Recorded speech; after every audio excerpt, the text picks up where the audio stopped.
Jusqu'où le Canada doit-il aller pour conserver son accès au marché américain?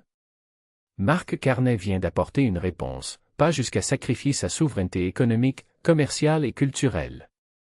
En refusant les nouvelles conditions imposées par Donald Trump, le Premier ministre accepte une confrontation coûteuse. Mais il trace aussi une limite historique. Après près d'un an de négociations, Ottawa a suspendu les discussions plutôt que d'accepter des conditions présentées à la dernière minute.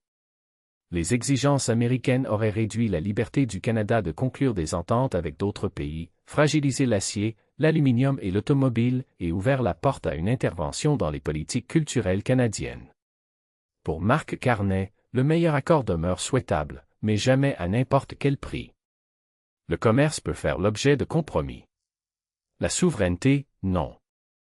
Washington proposait notamment de ramener certains droits de douane de 50 à 25% présentés isolément. Cette réduction pouvait sembler avantageuse. Mais l'accepter aurait signifié reconnaître comme légitime une taxation exceptionnelle que le Canada conteste. Le véritable enjeu n'était donc pas seulement le taux, mais le précédent. Accepter 25% aujourd'hui aurait pu conduire le Canada à subir demain de nouvelles augmentations dictées par les priorités politiques de Washington. Les droits américains toucheraient près de 28 milliards de dollars canadiens de marchandises, acier, aluminium, automobile, bois, pâtes et papier et produits manufacturés. À l'échelle nationale, le choc demeure absorbable. Mais pour les entreprises directement visées, particulièrement au Québec, ces conséquences pourraient être considérables. Certaines petites et moyennes entreprises réalisent la majorité de leurs ventes aux États-Unis. Elles ne peuvent remplacer leurs clients et leur réseau de distribution en quelques semaines. Les droits de douane ne sont pas payés directement par le pays exportateur. Ils sont perçus auprès de l'importateur, puis généralement répercutés dans les prix. Les consommateurs et les entreprises américaines devront donc eux aussi payer une partie de la facture.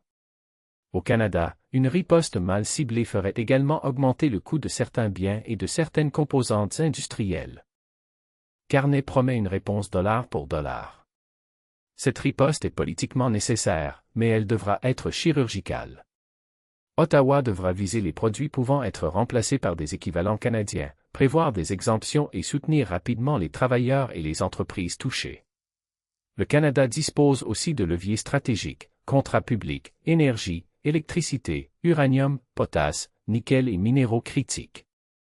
Ces ressources ne devraient pas devenir aveuglément des armes économiques. Elles démontrent néanmoins que l'interdépendance fonctionne dans les deux directions. Vous appréciez cette analyse? Lamétropole.com défend un journalisme indépendant, accessible à tous, sans abonnement obligatoire, sans publicité intrusive et sans financement public. Pour nous aider à produire davantage de vidéos et d'articles de fond, devenez membre soutien pour seulement 10 $ par mois. Rendez-vous sur lamétropole.com/devenir-membre. Pour le Québec, le conflit dépasse largement les automobiles et les métaux. Les demandes américaines auraient aussi touché les politiques culturelles et les mesures de soutien à la langue française. Dans un pays voisin de la plus puissante industrie culturelle du monde, la culture ne constitue pas une simple marchandise. Elle permet au Canada et au Québec de raconter leur propre histoire. En refusant cette concession, Carnet défend la capacité du pays de se définir avec ses propres mots. Le Canada ne peut effacer sa géographie. Les États-Unis resteront son voisin et son marché le plus naturel. Mais ils ne peuvent plus être son unique horizon. Le Canada possède 15 accords de libre-échange couvrant 51 pays et donnant un accès préférentiel à environ 1,5 milliard de consommateurs. Ces exportations vers la Chine, le Royaume-Uni, la Corée du Sud et le Japon progressent déjà. La diversification commerciale n'est donc plus un slogan. Elle devient une politique de souveraineté. Refuser Trump ne suffira pas. Le gouvernement devra construire les ports, les réseaux électriques et les corridors commerciaux permettant réellement au Canada de vendre son énergie et ses produits dans toutes les directions. Les centaines de milliards de dollars d'investissements annoncés devront devenir des chantiers, des usines et des emplois. Il faudra aussi abolir les barrières commerciales entre les provinces. On ne peut prétendre conquérir le monde tout en compliquant encore le commerce à l'intérieur de son propre pays. Le refus de Carnet n'est pas une victoire définitive. C'est le choix le moins mauvais devant une entente qui aurait institutionnalisé la dépendance canadienne. La souveraineté ne se proclame pas seulement devant les drapeaux. Elle se construit dans les ports, les centrales, les usines, les institutions culturelles et les marchés que le pays est capable de conquérir. En disant non à Trump, Marc Carney accepte un coup immédiat pour préserver la liberté d'action du Canada. Il lui reste maintenant à démontrer que cette liberté peut devenir une véritable stratégie économique.